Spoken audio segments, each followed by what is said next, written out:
Welcome to Azeroth United, a weekly podcast about World of Warcraft. My name is Denethar, and I am your host.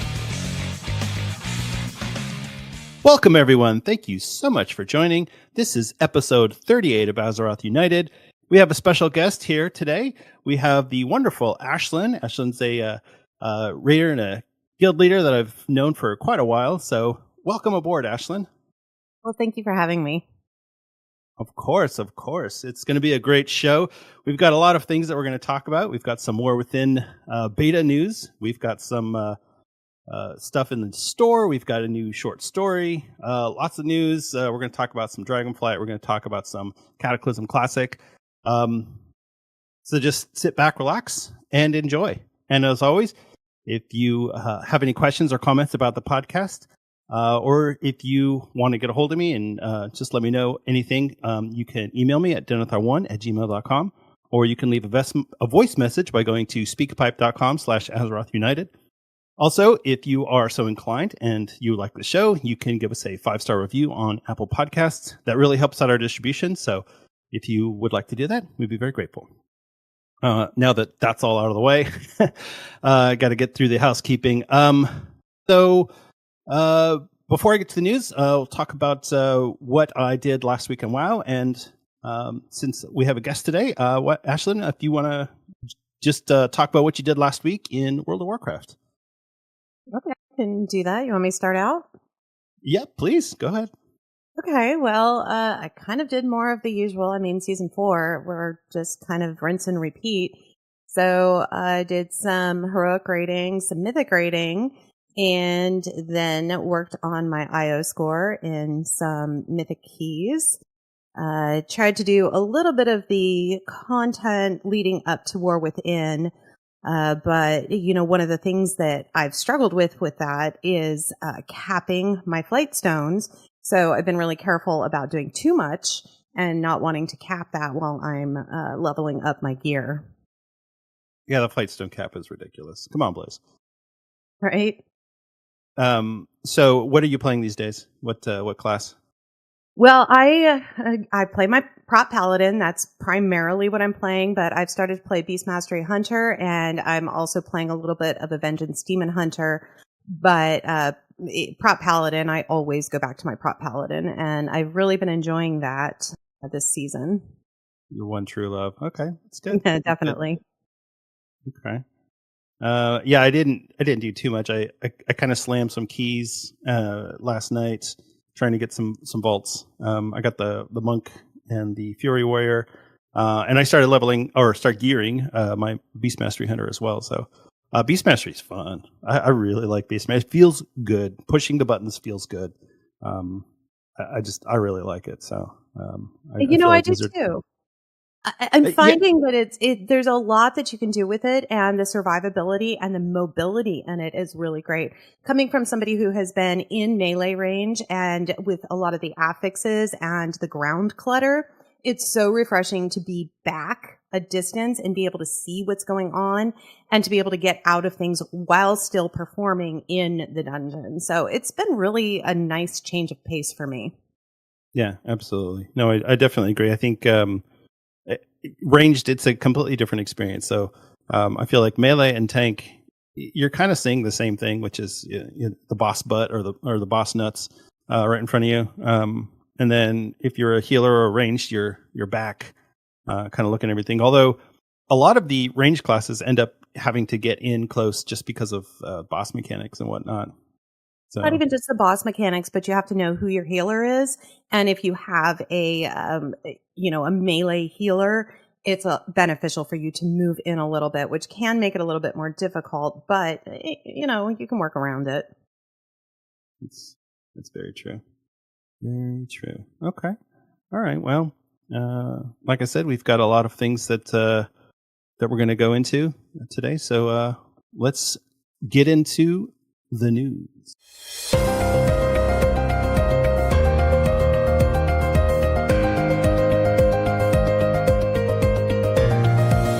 It's time for the news. In Blizzard news, So the big news for the week, of course, is and they announced it last week, and I missed it. But the War Within beta launches June 5th. That's tomorrow. So it's very exciting. What Blizzard did for the alpha is they did very focused testing. So we're going to test this zone. We're going to test this dungeon. We're going to test this delve. And for the beta, it's going to be the wide open. All right, we're going to test everything. Just play through like you normally would experience. So you'll get the 4 zones of Khazalgar. You'll get the new allied race, which I don't know if it's just unlocked in the beta or how that's going to work, but we'll see. We'll get the 8 dungeons. So there's 4 level up dungeons for max level dungeons. We'll get the new raid, the delves, the warbands, the hero talents, the new battlegrounds, and the profession and UI updates. So very exciting. Looking at all of the new War Within, it's coming soon. I'm speculating right now. August is where we're going to get a pre-patch. So I'm pretty jazzed about that. Have you plan on playing? For the beta? Yeah, I signed up for the beta. And I guess what they're doing is if you've purchased the Epic Edition, you are guaranteed to get beta access, but I don't know how that works. Like you'll get beta access by the end of the beta period, or you'll get beta access somewhere along the path, or if you're going to get it right away. They're being, I think, intentionally vague on that, but but you can also sign up for beta access, and I will put the link in the show notes so the people who want to get into the beta can sign up for that. You just have to log into your Battle.net account and opt in to the beta. So if you haven't done that, I would definitely suggest doing it. But yeah, did you opt in already? I haven't done that. I have so much else going on right now. There's so many available that that was just not something that I've done. Besides, I kind of feel like going into the beta, it is almost a spoiler for what the game is when they release it. So while it's nice to see the zones and see what's coming, I almost like to play through with everyone else and experience it for the first time when it goes live. Sure, absolutely. No, I get that. I've said it before, and I'll say it again. I spoil everything for myself. That's what I do. I'm a big spoiler fan. So I always want to know what's happening and see any cinematics that I can. I had one thing that I didn't spoil for myself within the last 10 years, which was Avengers Endgame. I didn't spoil myself for that. I even spoiled Infinity War. I knew everyone was going to die at the end of Infinity War. So I enjoy guessing and anticipating and trying to figure out. It's like a little puzzle for me. So having those spoilers kind of ruins that game for me, because even for the movies, it's well, what's going to happen? I think I know. I think I can put the pieces together. It's like little mysteries. Yeah, I like that. That's good. Like a little Sherlock Holmes, right? Yes. Yeah, there you go. Okay, cool. So the War Within beta will launch tomorrow, June 5th. So make sure you opt in and make sure that you are ready and willing to receive spoilers if you do get in. So there you go. There's a new store mount, which is the CRUSTY Crawler. So this was the reward from the September 2023 Traveler's Log. It's just the blue crab that walks sideways. I mean, it's not that exciting. It'll be available until June 30th for $15 US. I'm assuming 15 euros as well. But yeah, I don't know. Not every store mount is for everybody. So, and that's fine. I mean, come on. Could we have come up with a worse name, CRUSTY Crawler? I mean, there's so many ways you could go with that, and it's just not pretty any way you look at it. Well, I think that it's kind of a play on the SpongeBob. The Krusty Krab is where SpongeBob worked. That's the hamburger place where he worked. So, I mean, that's right. You got to give something to the millennial generation. So, yeah. There's a new short story for The War Within, which is The Goblin Way. And this one actually was kind of interesting. So the first one was about Alaria, and then the second one was about Anduin. This one was actually about Trade Prince Gazlo, which I thought was really weird. I mean, it's kind of a story about Thrall, like a backhanded story about Thrall, because Gazlo learns the value of respect from Thrall when he goes to rebuild Orgrimmar after the events of Garrosh, the Garrosh Rebellion and all that. So it's, I don't know. Some of these short stories are good. Some of them are not so good. This one was okay. But I guess this is what they're doing instead of the animated shorts that they released for like Shadowlands and Dragonflight. So, I mean, I guess make people read instead of just watching a YouTube video. I guess that's okay. But yeah, it's a new short story. So I will have a link to that in the show notes as well if you want to read that. If you're a Goblin fan, it's a really good story from a Goblin standpoint. It kind of gives a good path to the Goblins going forward. So. But if you're not a Goblin fan, maybe it's not for you. So,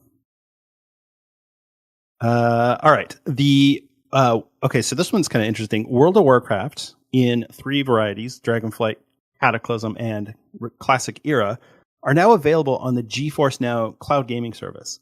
And if you're not familiar with this service, it's basically a way to get a high-end video card experience on on whatever PC you have. So you're basically playing the game on the cloud. And so if you want to play Call of Duty, if you want to play whatever the game is, you can get on this gaming service. And I think it's like $10 a month for the basic one, and then $20 a month for the ultimate one. But yeah, so you can play WoW on there. You still need to have your WoW subscription. But this is part of so when Microsoft bought Activision Blizzard, part of the deal was they had to take the cloud gaming rights and sell them to Ubisoft. So Ubisoft actually owns the cloud gaming rights for Blizzard games. So this is why I guess they're doing this. They're licensing that to GeForce Now to allow people to play that. So I mean, it's cool, I guess, if you want to play on a computer that doesn't have a good video card. I know, like, my laptop is garbage, so if I was willing to pay an extra $20 a month, I could play WoW with high-end graphics on my laptop. So I don't know. It's not really, I think, for everyone, but it is news, so I thought I'd point it out. All right. In Cataclysm Classic, so we have 2 things that I wanted to point out here. First is the world first, and I use air quotes, world first, race was completed last week by the guild Progress Horde on EU Gehennas. So they're the ones that got world first in Wrath of the Lich King as well. I think they got it for all the raids. So basically, 13 minutes into the release of raids, they killed the Throne of the Four Winds, which is Prince Alakir. And then 57 minutes into that, they killed the Sinestra encounter in Bastion of Twilight. And then hour and 43 minutes in, they killed Nefarian in Blackwing Descent. So basically, under 2 hours, all 3 raids cleared, 25-player heroic. So grats, I guess. I mean, it's, these have all been killed already the first time. Was that 14 years ago? But, it's exciting still, I guess, for people who are playing Cataclysm Classic to see the race to world first. And then speaking of which, so I mentioned this last week, but the Cataclysm Classic Dragonslayer Challenge will take place this weekend. So basically what it boils down to is they're going to have 2 guilds. It's Progress, and then None of the Above is the other guild. And they are both going to get brand new level 85 characters on Saturday. And so they can gear up those characters as much as they can in one day. And then the next day, they're going to speed run the raids to see who can clear them first. And the prize pool is $50,000, which is not chump change for, especially for Classic. That actually kind of surprised me. The Blizzard is really going all in on esports in Classic. So I guess Classic is here to stay if they're investing that kind of money into it. So, yeah, I mean, that should be an interesting thing. I don't know. Do you watch any esports, Ash? Really watch esports, and I'm looking at all of this Cataclysm and thinking, yeah, we did this. We did this content. I did play Classic, the original Classic, when it came out again, and to me, I have that nostalgia for vanilla WoW, and I really enjoyed playing it. That's what got me hooked, and that's where I started. But going back and playing it again, I feel like you cannot capture that nostalgia again. It's a totally different game, but you're just, doing the same content again, with people who maybe don't know the content, or, want to do it completely differently and you have to learn a whole new way of doing it, but it's still just stagnated. It is the old content just doing it again. So to me, I don't have much interest in it. When you have MOP Remix, I have a little bit more interest in that because it has a little bit of a twist to it. But these classic reboots, especially Cataclysm, which, is a Night Elf lover, not a fan of Cataclysm. Yeah. It's always sad to go into Classic and see those old zones and be like, oh, this is so cool. And then you go into Modern WoW and it's like, oh, that's right, they killed everything. And so, yeah, now there is no more. I mean, you can still do Classic Era or Season of Discovery if you want to go to those old zones, but and Classic Era. So I guess what Blizzard is doing, at least what we can tell currently, is that Classic Era is here to stay. So that's never going to change. It'll always be level 60. Naxxramas is out, and you can log on and make a character and do whatever you want. And then they'll do these seasonal servers like Season of Discovery is going to be how they're going to revisit those instead of doing a fresh server. Because a lot of people have been asking, hey, can we get a fresh vanilla classic server? And Blizzard has not seemed inclined to do that. I'm a big proponent of having just seasonal classic servers for all the expansions. Why wouldn't we just say, okay, it's a MOP classic, but instead of having to start at level 1, you just get a level 85 character and you just jump right into the MOP content, because that's really what we're all here for. Nobody wants to log in and level up a character in MOP Classic from level 1. You can already do that today. So I think it is really good for a lot of people. And I do know people who are really into Classic and it's the only thing that they play. They do not actually play modern WoW. And this is the only thing that they know, and good for them. It's a place for everyone. I think that with a game that's been around for so long, if they can keep it fresh and keep new people coming in, good for them. Let's keep it going. I love World of Warcraft and I want to see it going for a long time to come. So, keep it coming, Blizzard. All right. So in a few years when it's Dragonflight Classic, we'll see where you are on that. Oh, yeah, check back with me. Yeah. All right. That's it for the news. Let's move on to This Week in World of Warcraft.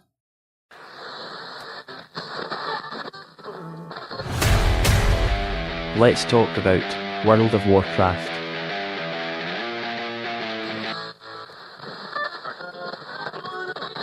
In Dragonflight, this is season 4, week 7. We are just trucking through this season, man. I'll tell you. The Mythic Plus affixes for the week. Oh, baby. Tyrannical, Afflicted, and Bolstering. So Tyrannical, you know it, you love it, you hate it. Bosses have 30% more health and deal 15% more damage.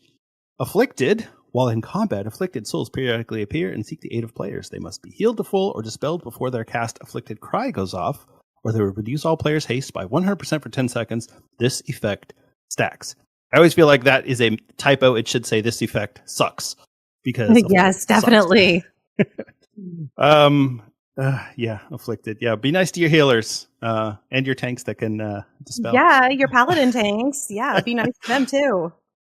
And then for your plus 10 affix, it's Bolstering. Non-boss enemies buff nearby allies on death, increasing damage by 20%. This effect stacks as well. So, so at least Bolstering is not as bad as it used to be. Because it used to be it increased their damage and their health. So Bolstering, not as bad, but still, this is a miserable trash week. So first of all, you have to deal with the Afflicted. And then second of all, you've got Bolstering, which is going to happen on death. And since it's Tyrannical week, you're going to have enemies dying really fast. And so you have the really good opportunity, if you're killing all the small trash first, to turn the big guy into a one-shot machine. So that's a really nasty week. So I'm glad. Yeah, this to me, it's like Bolstering turns this week into basically a Tyrannical plus a Fortified week, and then you have Afflicted on top of it. This to me is just a horrible, horrible combination because your trash mobs suck and your bosses suck. So it's just one of those weeks where nobody wants to play, nobody wants to tank, nobody wants to heal. Hey, DPS, you know what? Good for you. Just keep hitting those mobs.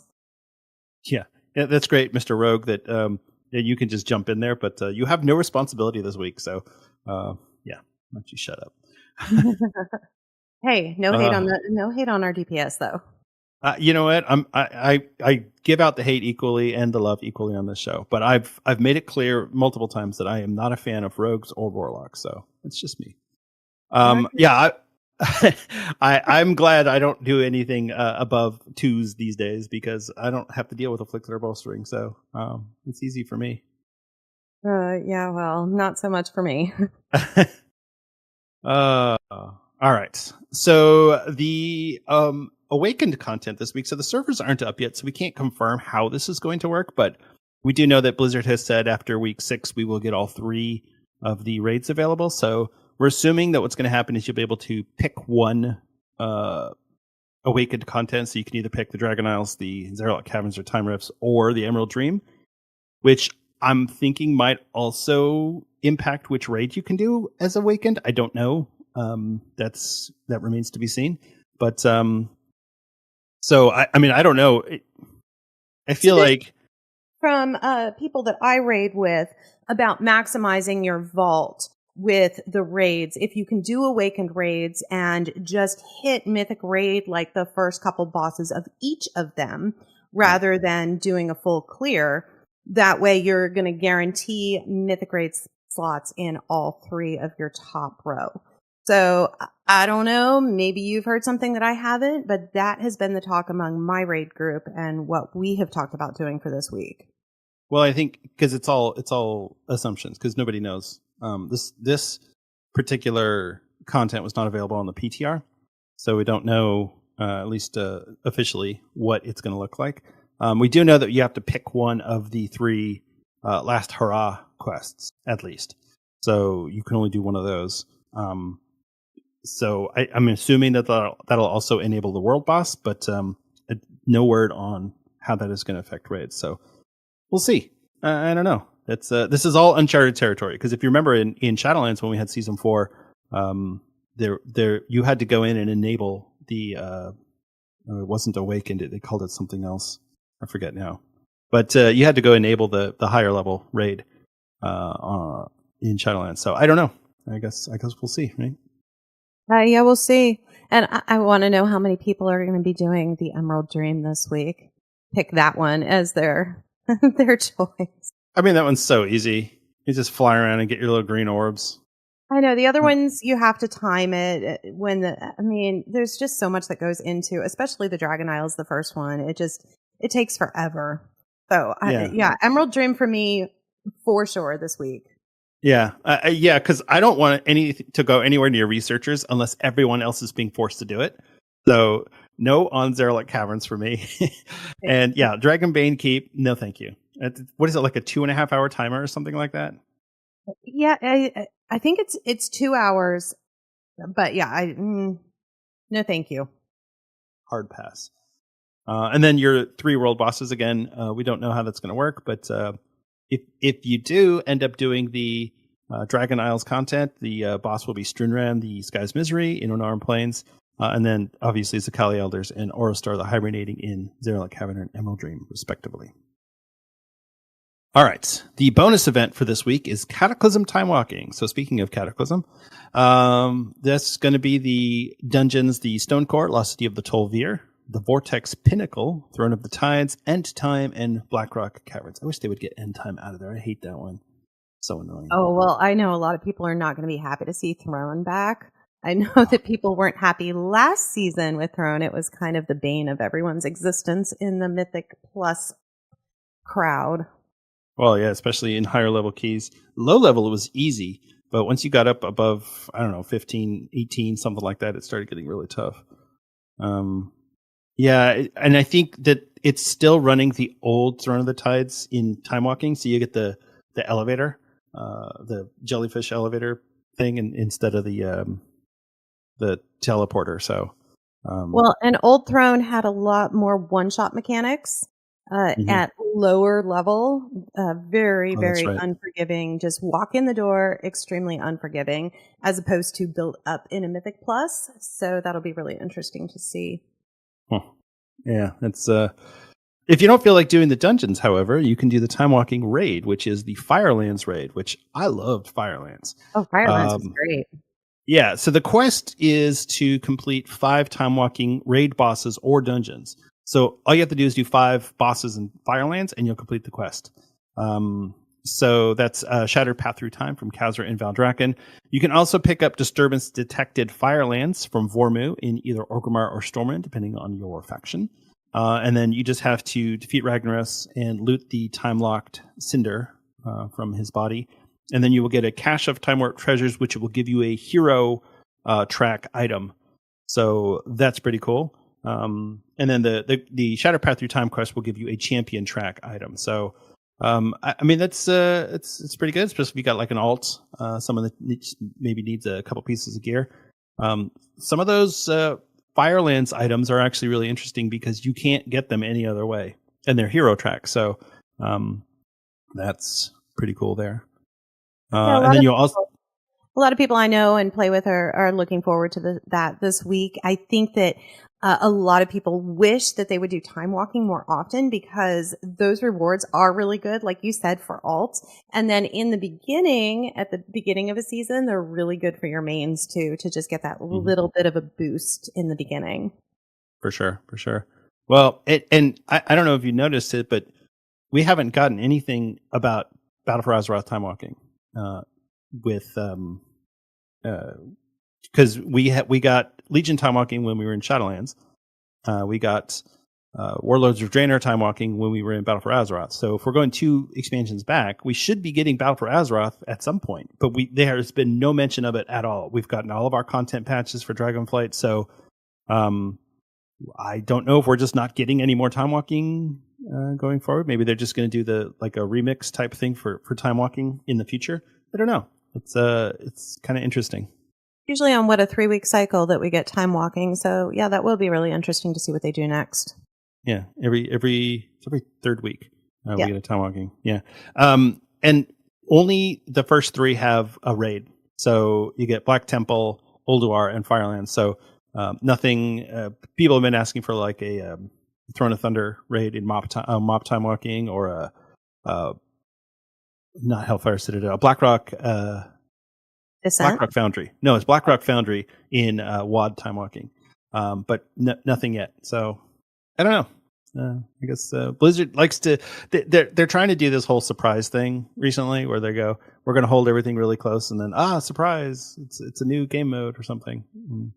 I don't know. It's WoW players are very big on. We want to know all the facts. We want to have details, and if you can't provide details, then we're going to complain. So this or is data mine. Or data mine. Well, I mean, they've even started blocking, like on Wowhead, they have certain things that are encrypted in the data mining. So they can say, well, we know that there's something here, but we just can't see what it is because it's encrypted on this PTR build. So I don't know. So you'll also get the Sign of the Destroyer buff during Cataclysm time walking, which will give you 50% reputation increase for Cataclysm factions. So if you're trying to get some faction leveled up for Cataclysm, that's great. This will be really good in 3 weeks when we get the 50% reputation for Miss Pandaria factions, because people are trying to get those boosted up. So that would be really cool if that affected the WoW remix. But well, talking about playing your Beast Mastery Hunter, doing 50% increase to Cataclysm factions, some of the really cool spirit beasts are locked behind factions and reputation, especially in Hyjal. Some of the spiders that are unique colors, you have to do a faction grind and the dailies there. So this would be a great opportunity to go do that. See, this is why I bring you on the show, because you've got the insight. I like that. Thank you. I'll definitely check that out. The PvP brawl for this week is Deepwind Dunk. Have you ever done any of the brawls? They're terrible. I think I did. Maybe once. It's just really not my thing. PvP is just not something that I enjoy at all. I've always said I PvP in real life. I don't need to do that in a fantasy game. So that's why I avoid it. So in Deepwind Dunk, it's I don't like the Deepwind Gorge Battleground anyway. Some of them, it's like, well, I kind of like this, but like there's the one, the Arathi Blizzard, where the Arathi Basin is frozen over, so you can run across the lake. You can't see from the lumber mill to the blacksmith. Stuff like that makes it interesting. This one, you just get these balls and you got to dunk them into a thing at the enemy's base, and it's just, I don't know. This one's not that fun. But if you are interested in the brawl, you can pick up the quest Something Different when you zone into the brawl, which asks you to win a PvP brawl, and you'll be rewarded with Conquest Honor and Marks of Honor, which are great for transmog. So if you do want to do the brawl, go for it. This one's not for me. Yeah, me either. Also this week is the conclusion of the Dark Moon Fair, so this will run till Saturday, June 8th. I am a huge fan of the Dark Moon Fair. We are getting to the end of the expansion, but if you have a character who maybe hasn't maxed out their trade skill or still needs knowledge points, this is definitely a good event for you, because you get 2 skill points and 3 knowledge points if you do the Dark Moon Fair quest for your profession. So that's always really good. You can go catch a concert, you can kill the death metal knight, you get a shot out of the cannon, all the really cool things at the fair. There's some really good rep items in there as well. If you're grinding the rep for the Dark Moon Fair, ride the merry-go-round or the roller coaster and get a 10% reputation and XP buff. So it's really good for alts. Dark Moon Fair, just a really good buy all around. I really like the fair. I don't know why. I always go to the fair and I do the flight where you go through all the rings. And I've gotten the achievement way, way long ago, but it's fun to still go through it every time and see how many I can get. Mm-hmm. Yeah, it's like doing the race around the island on the little bird chicken thing. Yeah. And it's like, I've done it. I've completed it. I got the achievement, but you still go in and do it. So, all right. So that's going to run until Saturday, June 8th. And then the other holiday this week is the 1,000 Boat Bash. The citizens of Azeroth need a break. Let's go boating in Thousand Needles. So that's amazing. Yeah, so I don't know if you've done this one before, but it's really cool because you go over there, there's a quest that you do, you get a boat. And then anytime you touch water, you automatically get on your boat. So if you're running across a river, you just transform into a boat. That's great. Yeah, it's just a really fun. It means nothing. You're not getting any gear or progression out of it. It's just, or I don't think there's even an achievement. There might be. I don't know. Well, that's one of the things I liked in Cataclysm is the change to 1,000 Needles. I loved going out there and getting my boat. I felt like I had to do that on everyone because it was something new and fun, and I really enjoyed that. So I'm going to have to check this out. Yeah, it's like a little frivolous, fun thing for no reason. You're not getting raid or IO score out of it. You're not getting vault items out of it, but you are having fun, which, just a public service announcement, the reason that we play World of Warcraft is for fun. So remember that, kids. All right. Hotfixes for the week. So we had some hotfixes come in so we've got some coming in today when the servers come back online. So we'll go over those first. So there's a change to Neltharis. So Chargath, the chain boss, so when he gets done by the chains, it's going to go to 15 seconds. It was 12. His slag eruption will only go to 3 seconds instead of 4. And addressed an issue where canceling Dragon Strike using invisibility will lead to Ground Shade not being cast. So I don't know if that's, I guess people were using that to cheese the encounter, but so he's getting a little bit of a nerf there, which is good. And then and at Oldamon, so Bromax Quaking Totem, the health is reduced by 10%. You can get that down faster. And then Emberon, the Purging Flames visual was not lining up correctly with the area that it was actually hitting. So they've fixed that as well. So minor nerfs in Oldamon, but some big nerfs to the chain boss in Neltharis, which I think is pretty good because I hate Neltharis. And then in other items, the Augury of the Primal Flame was not proccing on certain flame effects. So I guess they're cleaning up some of the interactions between the Augury and Diurna's Seal and the Seal of Filial Duty, and because those items were not really relevant at the same time. So the seal, the rings from Vault of the Incarnates were season 1, and Augury was season 3. So yeah, there was really never an opportunity to see that, hey, these don't work together. So I guess they fixed that. Good. And then they fixed an issue where Tome of Unstable Power could not proc from non-class spell effects, such as from Vessel of Searing Shadow. So there you go. In Solo Shuffle, the victories in Solo Shuffle will now reward 5 crests instead of 3. And victories in rated 2v2 and 3v3 arenas will now reward 2 crests instead of 1. So if you're a PvPer, congratulations. In WoW Remix, or MOP Remix, as I like to call it. So I don't know if you saw this one, but the mini mana bomb for the Horde characters and the Theramore Tabard for the Alliance characters, you could get them if you ran that scenario at exactly level 35. Yes. And so now they've changed it so you can get it at any level as long as you complete the scenario. So because it was weird, people were like, when you get to level 35, stop everything, go do the Theramore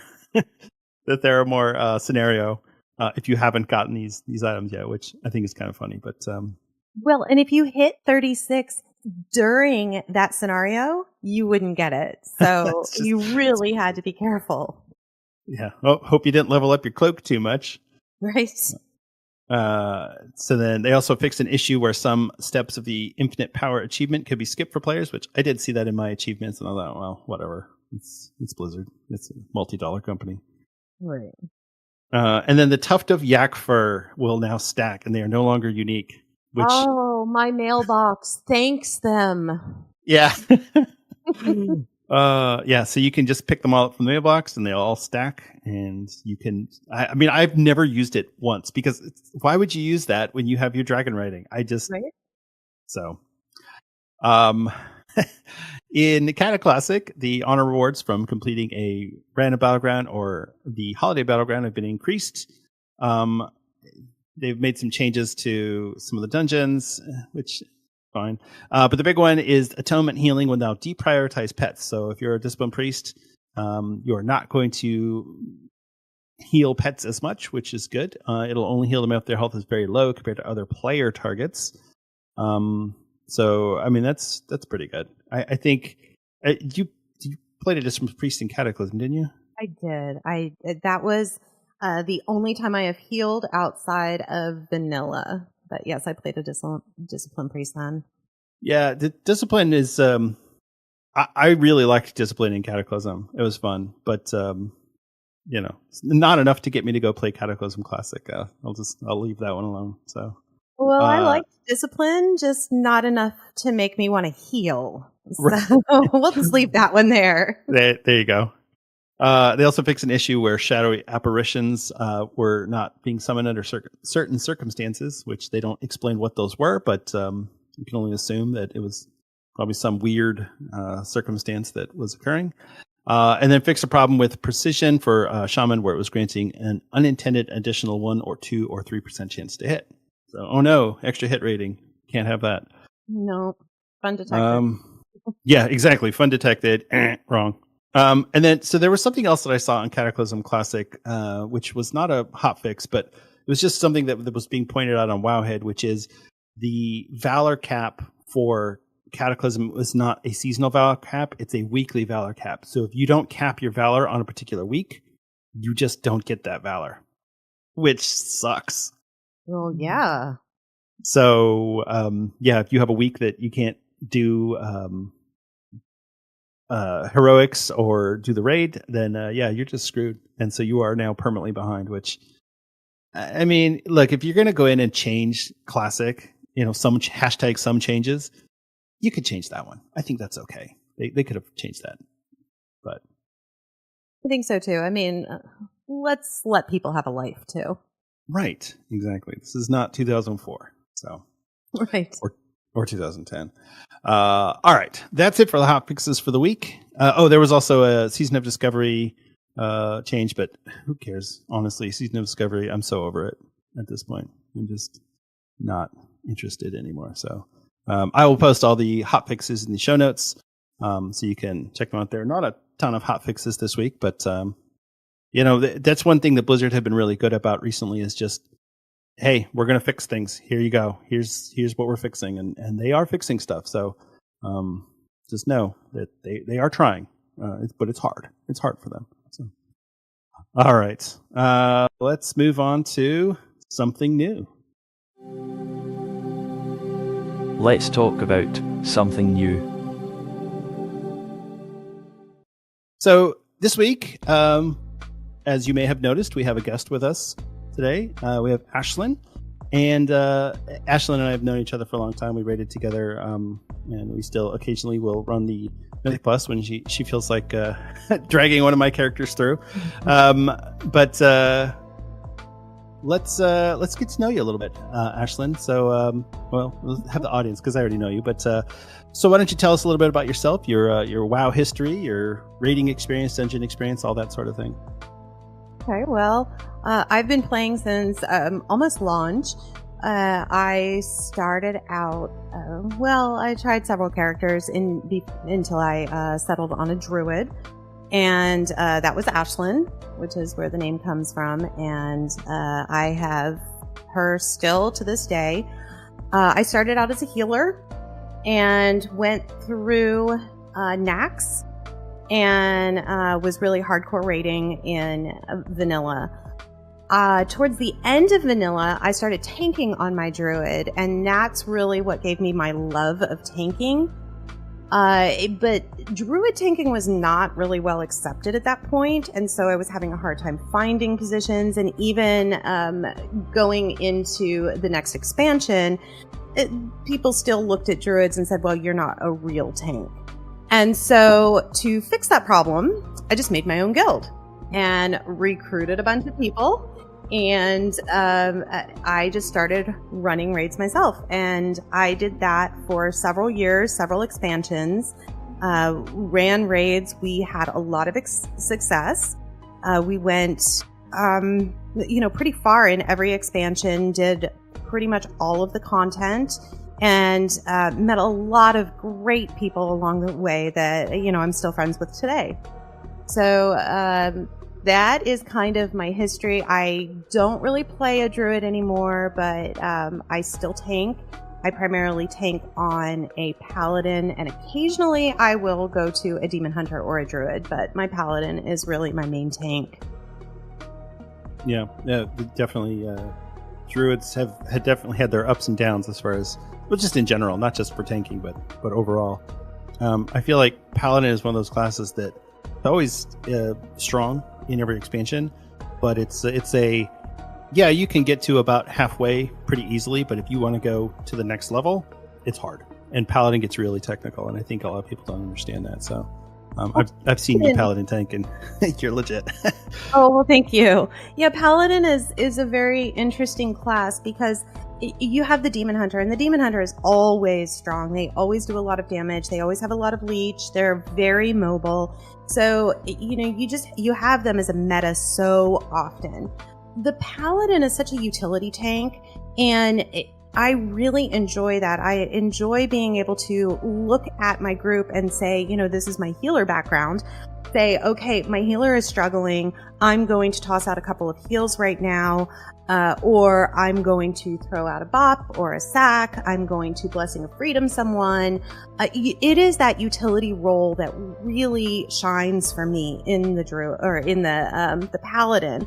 The druid has a little bit, but not. And no one can match the paladin on that.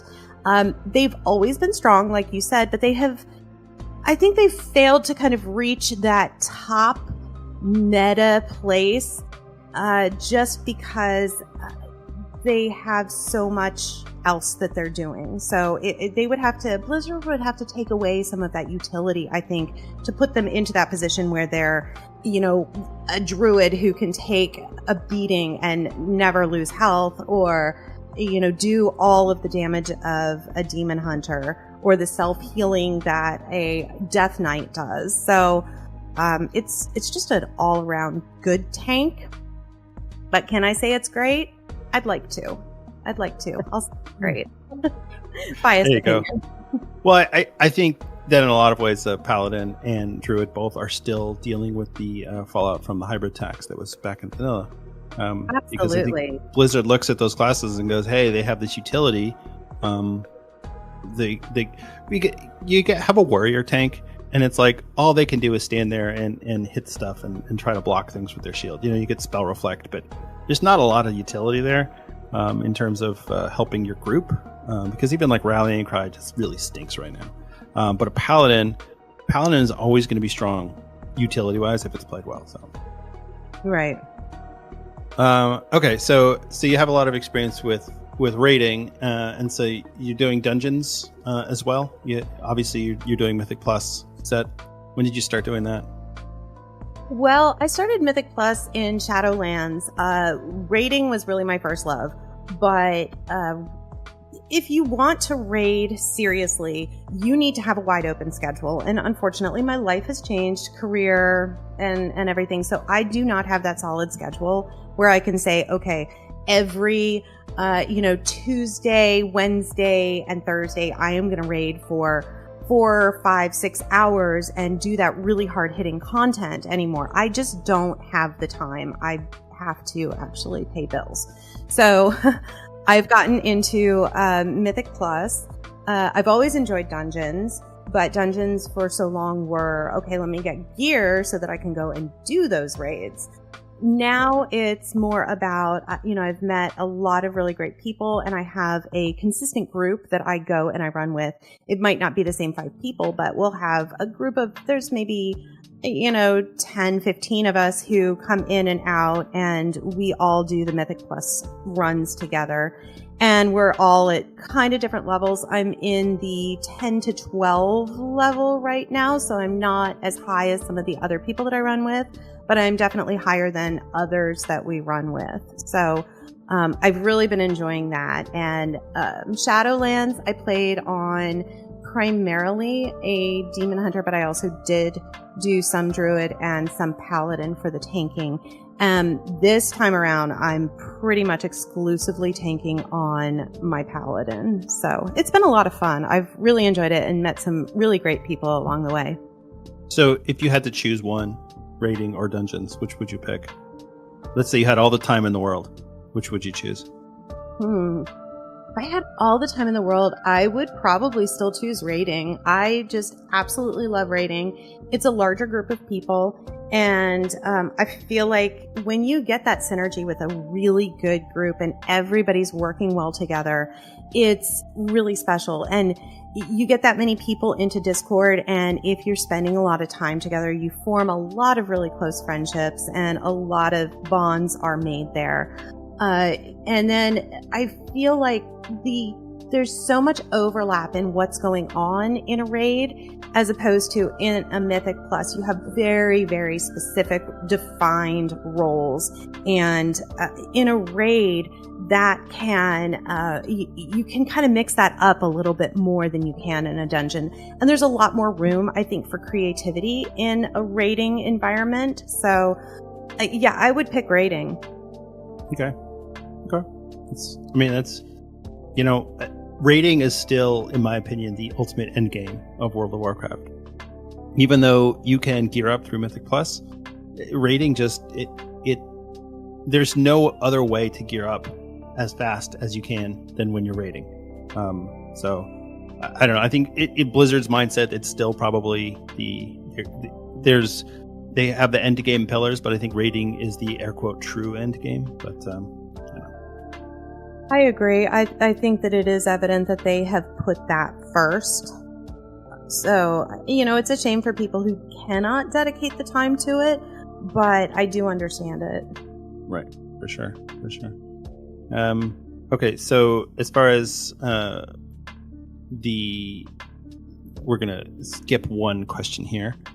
What do you think about the new Mythic Plus for Season 4, the Mythic Plus leveling?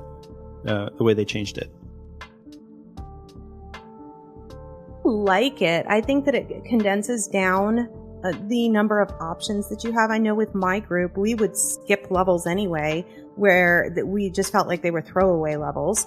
We still have that to some extent, where if you're doing a 9, and why not do an 8? What's the difference? Why make it harder if you're just getting the same reward? So I do like how they condensed it down. it makes it a little bit less daunting to look at the top end and see, okay, there's people pushing like 30. That just seemed so out of reach. But I don't know, it doesn't seem quite as daunting anymore. I do like it. Yeah. I have to say, I think that it's a really good change for the long-term health of the game, but it really stinks for, especially for someone in my place where I'm struggling to get into twos. There's really no in between. And Mythic Zeros have become just a cesspool of pathetic WoW players. It's awful. You can't get into a zero. And if you do, nobody knows what they're doing. So as far as raids and dungeons go, if you had to pick your favorite raid and your favorite dungeon of all time, what would those be?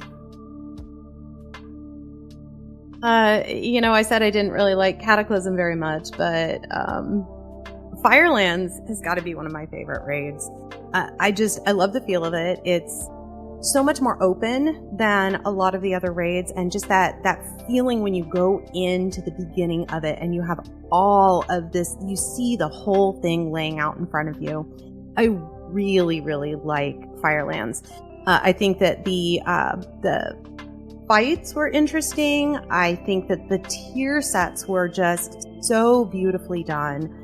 And some of the fights, Alice Razor and Staghelm is just such a great villain. I absolutely love him as a villain. So that would be one of my favorite raids. I also have to go nostalgia. I love Blackwing Lair, but I'm not sure that I like that so much from this was such a great raid, it was so well done, as much as it's such nostalgia for me.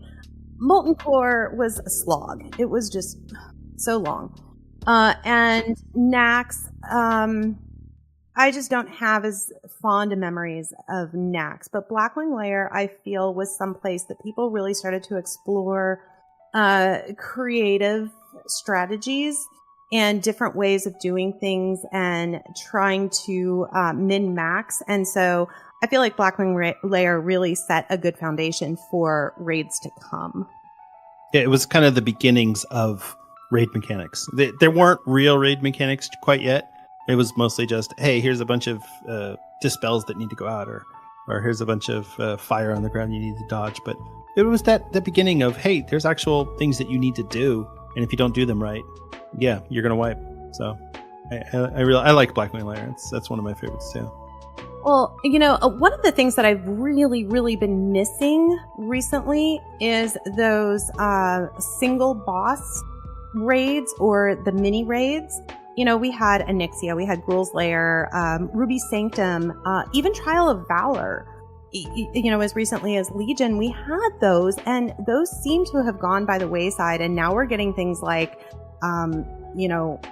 Season 4, which is, hey, let's just do all of the old stuff again. Let's not put any new content in it. Those half patches in between where you got that little bit of new content. It was fun. It was interesting. It was a new challenge. So I miss that. I wish that they would bring that back.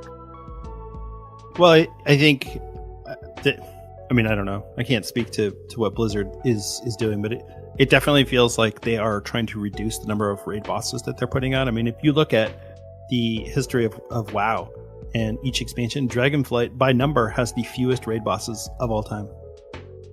So, I think that if that is one of their main pillars, why are they not doing more with it? Why are they not making it more engaging and more interesting?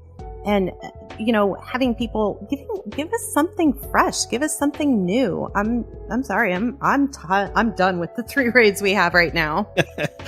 Yeah, I know, I get it. And honestly, while they were good raids, I feel like only Vault really had a memorable boss, which was the Razagath fight. The rest of them, like even the Varrock fight, is kind of like, it's fine. It's not super compelling to me. I completely agree with that. Yeah. As far as dungeons go, I have to go nostalgic again. I miss some of the old dungeons that were rebooted. I love the original Dead Mines. I mean, just some of the one-liners in there were so great, and just the bosses, and it was just simple, and it was, along with Scarlet Monastery, it was kind of a rite of passage. You had this entire quest line build up in order to do these dungeons, and it just felt like more a part of the game than what some of the dungeons feel like now. Those quests that you do before the dungeons now, they're like throwaway. They're not required. They don't really lead into the dungeons quite as much. I think that the storytelling was a little bit deeper with those dungeons and the quest lines surrounding them. So, well, and I think that's one of the biggest reasons why Classic is still so popular, is because people are yearning for that old style of MMO play where you had to actually put in the work before you could go do the thing. There was, hey, we're going to run Sunken Temple tonight. Make sure you get all your prereq quests done. Now It's just, you just show up and you just run whatever happens to be in the auto queue. So I definitely think that's a big part of it. So. That's not to say that some of the new dungeons aren't fun and don't have great components to them. I think that Algathar Academy, it is so much fun. I really love the flow of that one. It is challenging and fun to tank. The Lasher Room, I love picking up the Lasher Room and getting everything. It feels really good to have all of that and dragging it around. I love that. The voice acting is so much fun in Algathar Academy. I feel like if I have to go run a quick Mythic Plus, I'm going to run Algathar. Hands down, every time I'm going to run Algathar. Uldaman's fun too. That's kind of, I think, an unpopular opinion because it is one of the longer ones, and it does have some really challenging components in the higher levels. Some one-shot mechanics, but it is really fun for me anyway. I enjoy it. Okay, that's good. If you're not having fun, why are you doing it?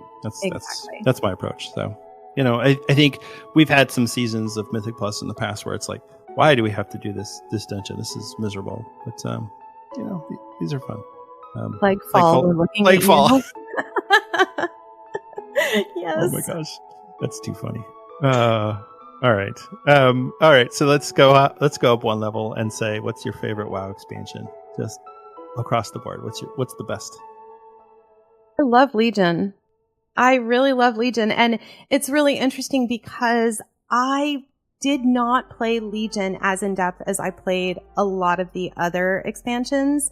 I had some real life stuff going on, so I was kind of out of the picture for most of that expansion. But what I did play and what I have gone back and done, I absolutely love it. I think that, Illidan and the storylines, and it's really interesting and it's fun, and I do like the dungeons there, and I like the world experience there. So Legion would have to be my favorite. There are aspects of other ones that I really like. WoD, I always make myself a garrison. I really enjoyed the aspect of having a garrison. But WoD itself, I didn't really love. There's, like I said, there's parts of each expansion that are good and keep me playing and keep me coming back. But yeah, Legion, hands down. That's good. Yeah, I like Legion too. That one was good. I will say, Dragonflight's a really close contender. Although this whole season 4 is kind of, I wish we could have gotten another raid, but it just, for what we did get for Dragonflight, I'd say this is definitely one of the top ones for me. But yeah, Legion for sure. I love Legion. So 2 expansions down the road, when we forget about season 4 and we just look at Dragonflight as a whole, I think that Dragonflight will be remembered more fondly. But right now, in the middle of season 4, everyone's looking at this. Half of the people that we know are playing, Cataclysm or playing Mop Remix. Nobody wants to be doing this right now. It is such a throwaway season. So I don't think anyone can really say, oh, Dragonflight right now, just because we're in the trenches of it. Well, I mean, people are already starting to say that about BFA. They're like, you know what? BFA was actually really good. I really liked BFA. So, this absence makes the heart grow fonder, I guess, right? Right. Yeah, I'm not quite there with BFA. But you know what? Those leveling zones were really good, like Dressbar. So good. Oh, yes, and Finn. Oh yeah, Flynn Fairwind. Flynn, yes, Flynn. Yeah. I loved Flynn and his whole storyline. He was great. He's a great character. Yeah. Well, and he's still kind of knocking around here and there, so that's pretty good. They haven't forgotten about him. All right, let's talk about the game in terms of. So I know you've been raiding for a long time, and you've been doing Mythic Plus for a bit here, but you've been doing dungeons for a long time. So I've talked a lot about what I think needs to happen to have raids improve and to have dungeons improve, but I've also openly admitted that I don't run any of the higher level content. So you run higher level content. So what would you do? What would be your kind of things that you would insert to improve Mythic raids, to improve Keystone dungeons, that sort of thing? The Keystones go, as we talked about before, the affixes for this week are absolute trash. Changing some of those affixes or even taking away the affixes, fine. Do tyrannical and do fortified. But by adding in those extras, you have weeks like this past week, which, that was a push week. And then you have this upcoming week, which nobody wants to do it. To get a healer, to get a tank, to get anyone to do these, and especially at higher levels, nobody wants to be there. So what if you're somebody like me who has a real life schedule that is in flux all the time? So I might have a week where I have the entire week available and I can just push dungeons, but it happens to be a horrible week for affixes. And then push week, I'm really busy with my career or with whatever I have going on in my life, so I miss push week. I know that all of the really highly competitive people, they are more, they're a little bit more focused than I am, and that's great for them, but I would, as a more than casual player, like to have it so that it's more accessible on a regular basis, not just maybe every other week, every 3 weeks, every 4 weeks, whatever it is, and it might not line up with my schedule. So that would be a big fix for me in Mythic Plus. I think in raids, the Mythic raid, I think that's an interesting model that we've brought in, and we see the world first race, and then we see such a small fraction of people who are able to actually complete these Mythic raids. And I don't know, I think that the difficulty goes up too quickly. Some of the best players that I know who have very high world rankings spent weeks on Tindral trying to get him down on Mythic. And, I think that gets to a point where it's frustrating. And I think that could be addressed. And I don't have the answer to it, but I don't think that it should go on the way that it is.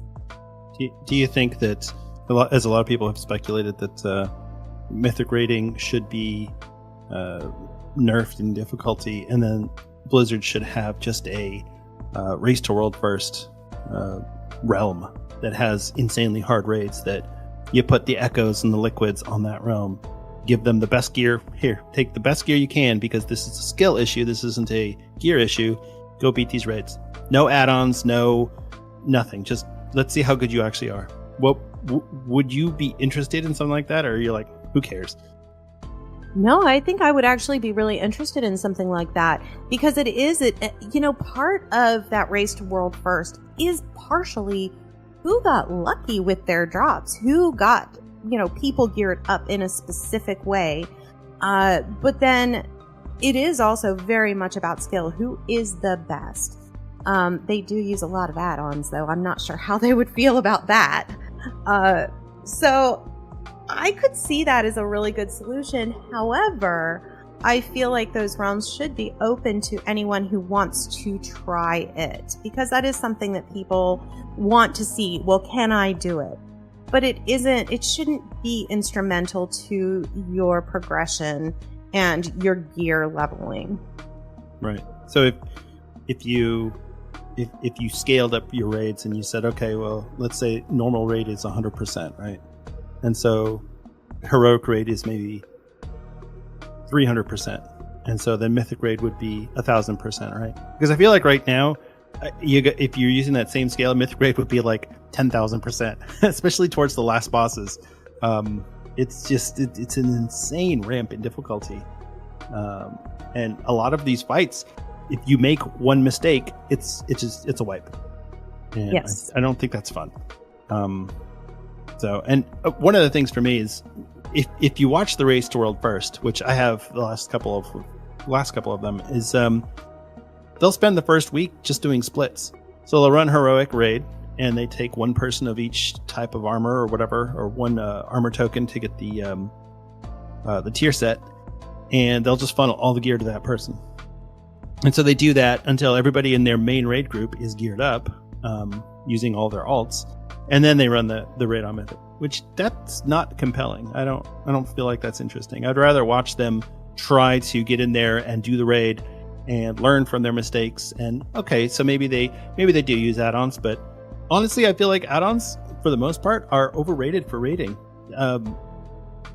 Blizzard should be the raid encounters should be designed to telegraph whatever is going to happen, so that you can make those changes. Instead of you having to rely on deadly boss mods telling you to move out of, step out of the whatever, stay out of lines.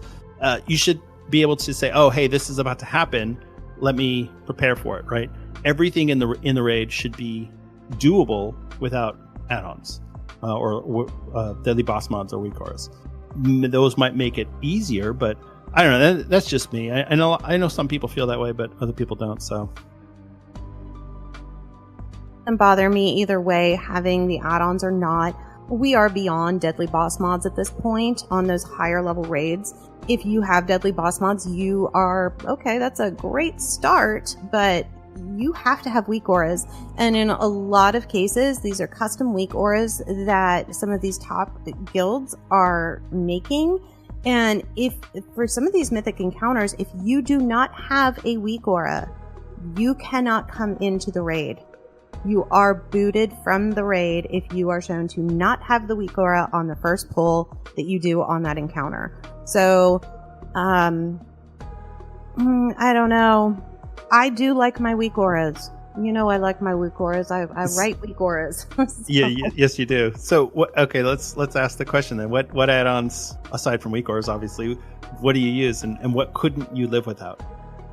Well, obviously I use deadly boss mods, but for whatever reason last night it stopped working, and I didn't investigate it because I found that I've done the encounters in Mythic Plus so often that I know what I'm looking for. And so I didn't need it telling me when I was going to get charged in Ruby Life pools. I didn't need it to tell me when I needed to interrupt or I needed to bait, something. I knew. So I didn't even need deadly boss mods, and I was fine not having it. I use Raider.io. I mean, you just have to. Titan panel and threat plates is one that I absolutely love. Plater is really popular, but I find Plater to be a little bit too cluttered and too much. Threat plates is a little bit more simplistic, and I prefer that, so it works really well for me. Mythic dungeon tools, that's a good one. So when I'm running with some of the people that I don't run with as often, before we start a dungeon, we'll discuss, okay, well, what's your path? Well, here's my path, and we'll share what our path is on Mythic dungeon tools. And that's been a really, really helpful tool to have. And of course, details. I have details, and I would say that is probably the one in Mythic Plus that I could not live without. And the reason is, when I start a dungeon, I can see item level, I can see their IO, I can see so much information about the people in my group, which as a tank gives me an idea of, okay, my healer for this is only, 504, and, the rest of my group is a lot higher, but, this might be a little bit difficult. Let me start out with some smaller pools and just see how things are going. It also gives me a good idea of what are our interrupts looking like.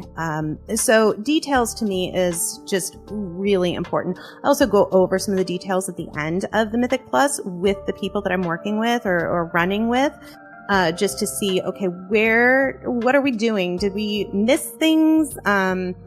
Are we really strong in one point, weak in another point? And then we always kind of compete in our damage done or healing done or interrupts. Interrupts is a really big thing. Yeah.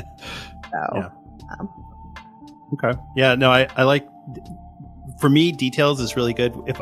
If I get into a group with another class that either it's the same as what I'm playing right now, or if it's one that I do play very often, I'll look at what they're doing, so that I can learn, like, oh, how are they doing so much DPS? What's their spell breakdown like? What does their damage breakdown look like? So I do like details from that standpoint. A lot of people complain about stuff like details to say that it's gatekeepy and it's trying to keep people out. And it's like, well, that's a mindset. That's not an add-on problem. That's a personal problem. It's just people being jerks, in my opinion. Well, it is. And I'll tell you, when I run low-level keys, if I'm helping somebody gear up or, I'm just trying to slam keys really quickly, a lot of times, since I know how hard it is to get in, I'll just grab the first DPS that applies. I don't care if they're, 475. I don't care. If I'm running a 2, I'm grabbing them.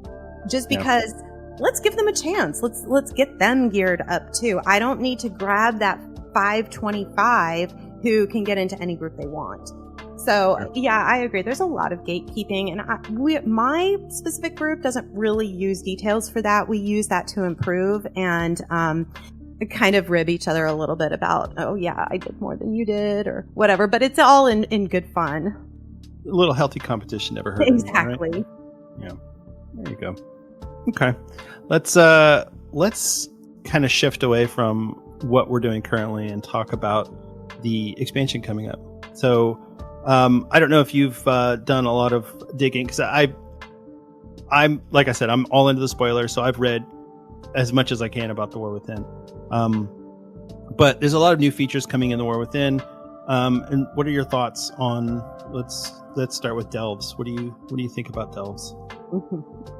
Oh, the delves. Okay, so I have really mixed feelings about the delves, because I do, to some extent, like to be able to do a scenario or to be able to go and do something and have it be flex. Maybe I have, I don't want to pug 3 people and I have another person with me. And so 2 of us can go do it. I really like that.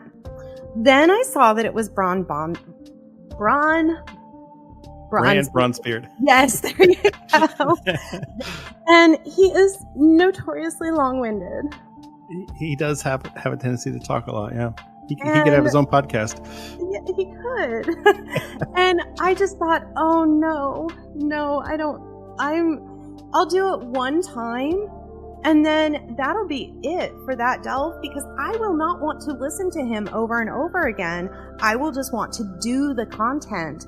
I don't need to hear the story, 50 times from Bran. I'm good. And cycle through the same 3 voice lines over and over again.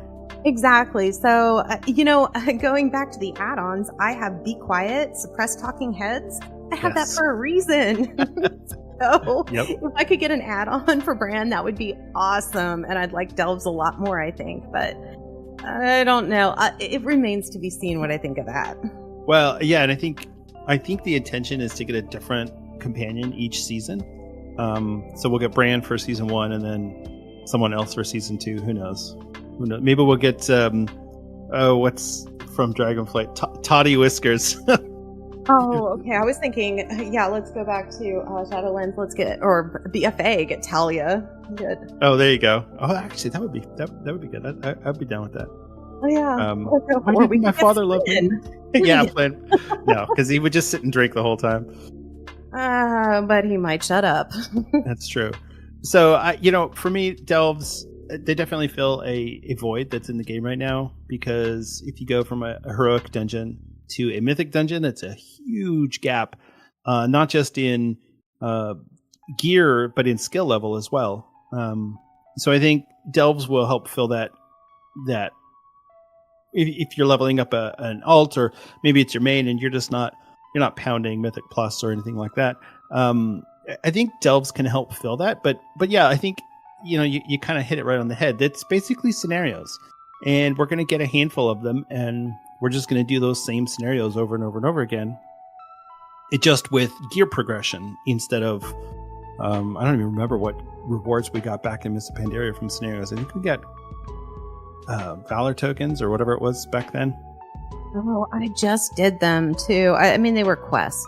So, well, right, but I mean, we're getting the different rewards in the remake, right. but in original Mists of Pandaria, what was the incentive for running scenarios? I don't remember.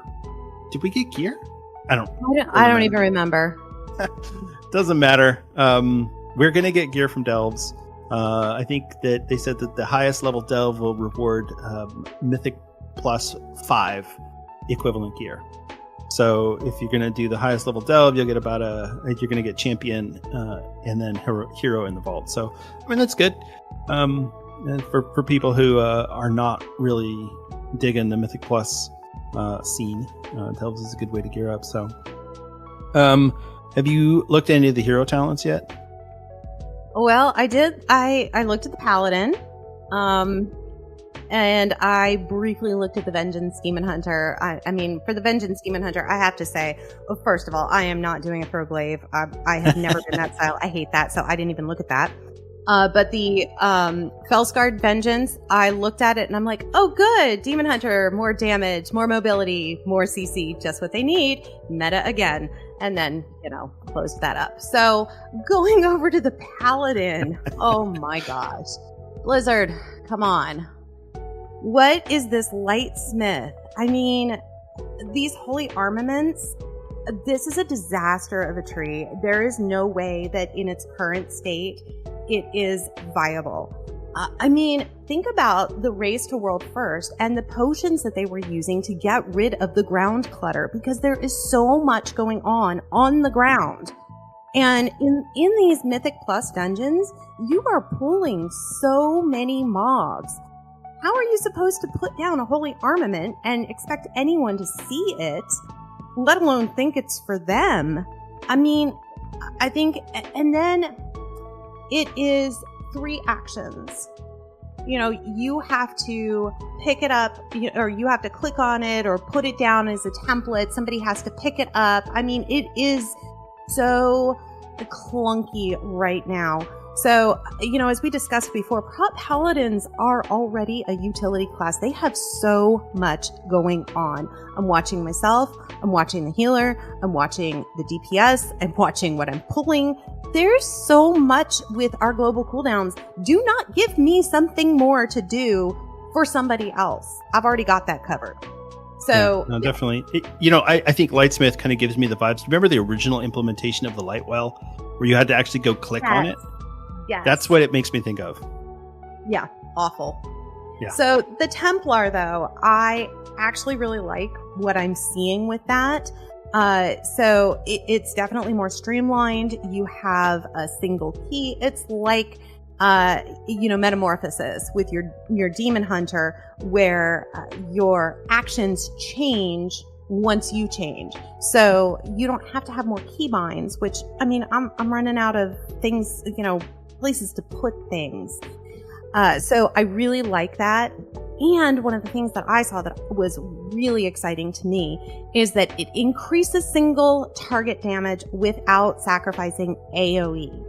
So that's something that the Paladin has really struggled with because of the choice nodes that we have, is you are either really strong in single target or you are really strong in AoE, but there is overlap between the two.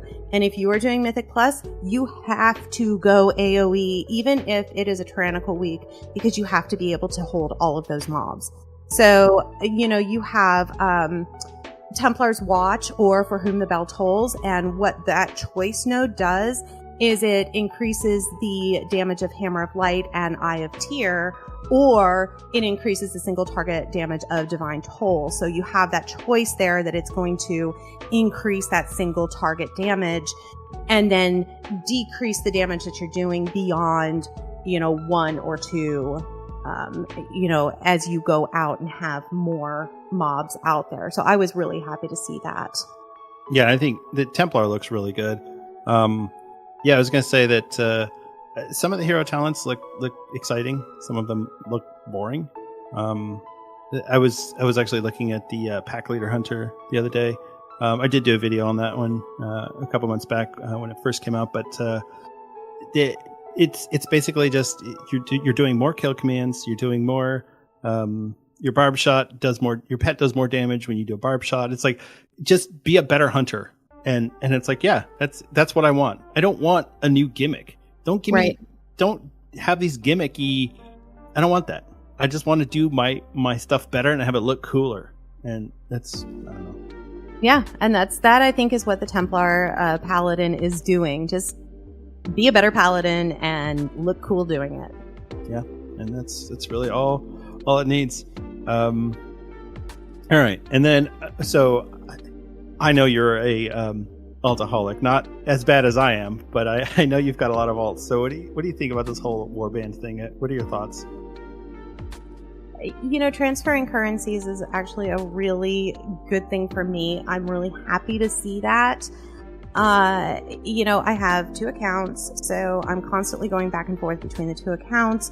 Being able to streamline going back and forth and having things, a little bit cleaner there, I think will make a big difference. And then, when I'm getting onto that alt and, my main has way more of a currency than I will ever use, it'll be easier to gear up and get through content and, get into the stuff that I want to get into, which is those dungeons and raids. So I'm really excited about that. Yeah, I will say one of the things that really gets me about the warbands is that once you've completed a quest, it'll actually mark it as warband complete. So you can still go do it on an alt, but you won't see it on the map anymore, which I think is fantastic. Because how many times have you opened up the map in Dragonflight and almost had a heart attack because of all the exclamation marks and all the notations everywhere on the map, and you're like, I don't even know which quest to start with on a new alt. So I do like the fact that they're giving you kind of like that history of, all right, here's what you've already done. You can go do it again. You can toggle that, can't you? I'm assuming so. I don't know. I think I saw that you are able to toggle that option, which, sometimes I'm very much of a completionist. Sure. And so I will want a specific alt to do everything because that is what that alt's job is. Well, I think... So, yeah. I think that what Blizzard generally tends to do with this sort of thing is they'll put something like this in the game and not give you the option to toggle it, and then when people complain, it'll be like, oh, patch 11.0.5, you can now toggle the quest thing. Find the quests. That would be great. But I will say this in Blizzard's defense, or in support of Blizzard, the way that they've been listening to the player base the last 2 years of Dragonflight versus the last 18 years of World of Warcraft it's amazing. We're getting regular updates, we're getting hotfixes, we're getting changes that the players actually want and the players ask for, and Blizzard goes, you know what, you're right, we're going to fix this. I'm not even sure it's the same Blizzard anymore, so I don't know. I agree. It's been really nice, very refreshing to see that, because it was like, hey, this is what you get. You get what you get and you don't get upset, is right. What it was for so long. And now it's, oh, you know what? You're playing this to have fun and to enjoy this. And this specific thing that we did, most people don't think it's fun. Let's fix that and make it enjoyable for you. I really do like that attitude. Yeah, definitely. And then you get Mop Remix where we're back to the old ways of fun detected. Let's nerf it. No more dog. I am still having fun in Mop Remix, but I don't know. I don't. I don't see the point long term. But that's a whole different topic. We don't need to go down that road. Right. All right. So, it's been really nice to have the chat with you. Obviously, I know you, and I've known you for a long time. So, but it's really nice to kind of get you in here, and I'd love to be able to have you come back at some point and jump in. I know your work schedule gets crazy, so obviously I have to work with that. But anytime, just let me know, and you can just jump in and correct me on things, and let me know how real players do it, because obviously I'm kind of a noob when it comes to that sort of thing. So oh no, you're good. I really appreciate you being here, and had a good time, and I hope you did too. So. Yeah, definitely. All right. Well, that's going to wrap it up for our show today. Thank you so much for listening. I really appreciate it. It's always a pleasure and a privilege to get on this microphone and talk to you or talk at you. And I do hope that you enjoy listening, and hope you enjoy the content. If you'd like to get a hold of me, if you have any questions, or if you'd like to comment, you want to let me know how I'm doing, or if you think I'm terrible and you just want to dump on me, you can reach me on X Twitter at Denethar, or you can email me at denethar1@gmail.com. I do occasionally stream on Twitter. Not Twitter.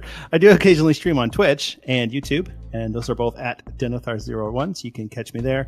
I've had some technical difficulties with my streams recently, so I haven't been able to keep those up there. But yeah, I do like to get on there and stream and just kind of talk, and it's fun. It's relaxing for me to get on there and stream, and I really enjoy it. So yes, you can get a hold of me there.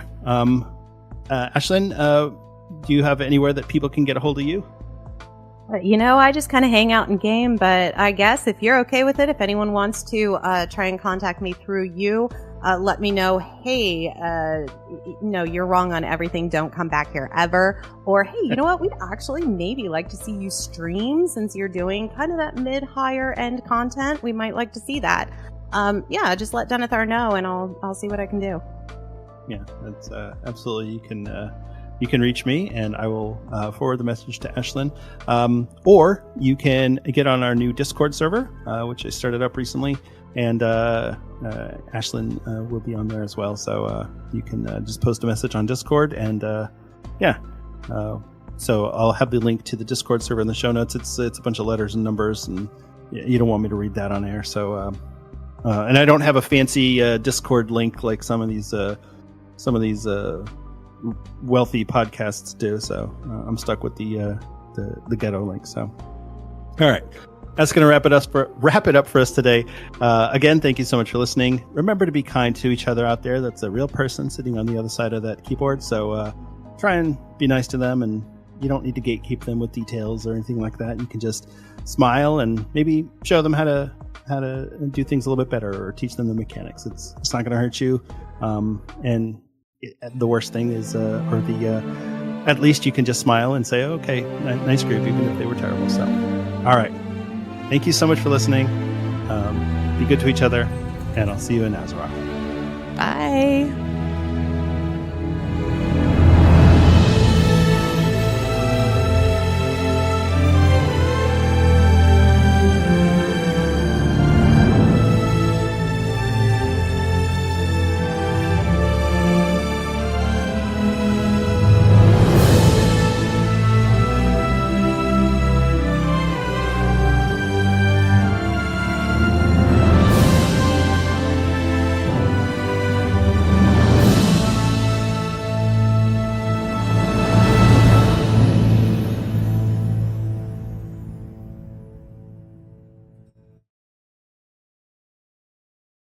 Okay, fuckers, here's what we're gonna do. We're gonna go left first, and I don't want to hear it from anyone. No, we're not going right. No, we are not. No, stop it.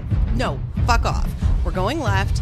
Please don't open up until I have all of the mobs. I'm picking up 3 groups, and please do not pick up the guys at the end. I do not want any butt pull. Yeah, I know. You're not pulling from behind. You're pulling from the big... Okay, don't dick pull then, okay?